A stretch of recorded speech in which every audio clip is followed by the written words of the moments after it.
Audio Jungle. Halo, assalamualaikum warahmatullahi wabarakatuh. Perkenalkan, nama saya Siti Fatimah. Saya mahasiswi dari Universitas Pamulang, Fakultas Ekonomi. Video ini saya buat untuk memenuhi tugas mata kuliah Manajemen Keuangan Internasional. Topik yang akan saya bahas yaitu tentang arbitrasi internasional.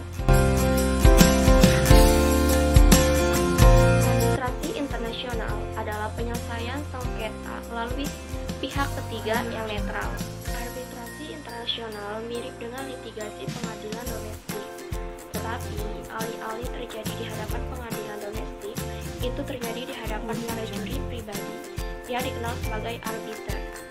Ini adalah sebuah konsensual netral mengikat pribadi dan dapat ditegakkan cara penyelesaian sengketa internasional yang biasanya lebih cepat dan lebih murah dari proses pengadilan domestik.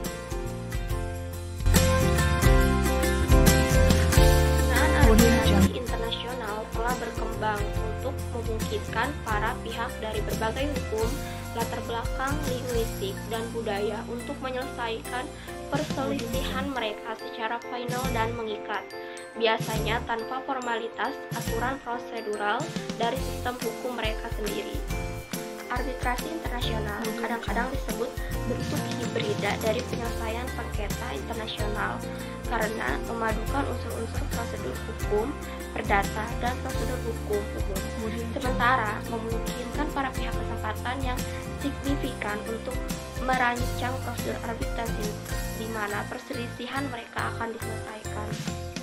Arbitrasi internasional dapat digunakan untuk menyelesaikan setiap perselisihan yang dianggap sebagai arbitrasi. Istilah yang cakupannya bervariasi dari satu negara ke negara lain, tetapi itu termasuk sebagian besar sengketa komersial.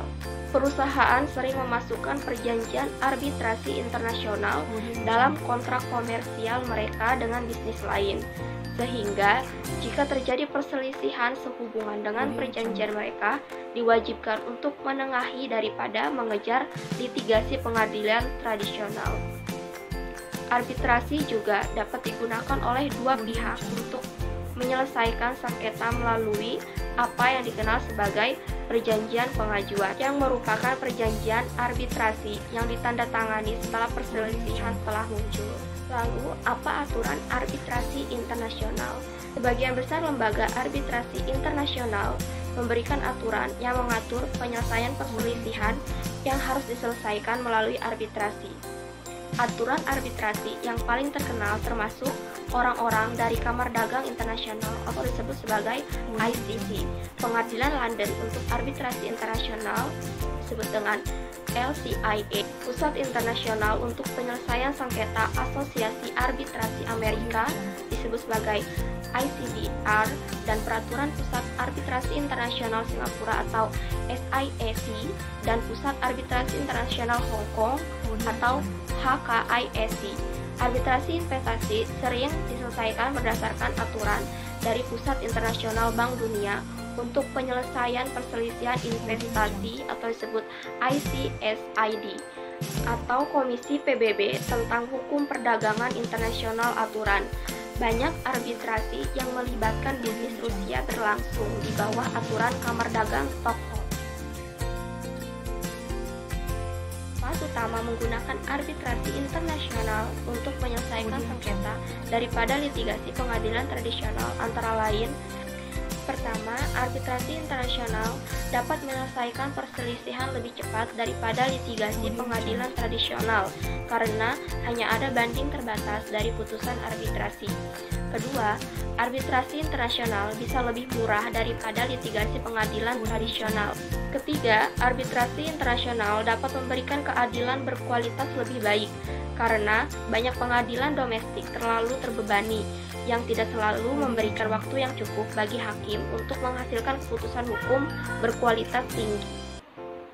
Yang keempat, klien dapat memainkan peran aktif dalam memilih arbiter yang merupakan pakar industri dalam arbitrasi internasional daripada seorang generalis seperti banyak hakim pengadilan domestik.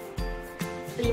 Arbitrasi internasional fleksibel dan masing-masing pihak dalam perselisihan memainkan peran penting dalam memilih prosedur yang paling tepat untuk menyelesaikan perselisihan internasional mereka, memutuskan apakah akan memasukkan prosedur seperti pembuatan dokumen.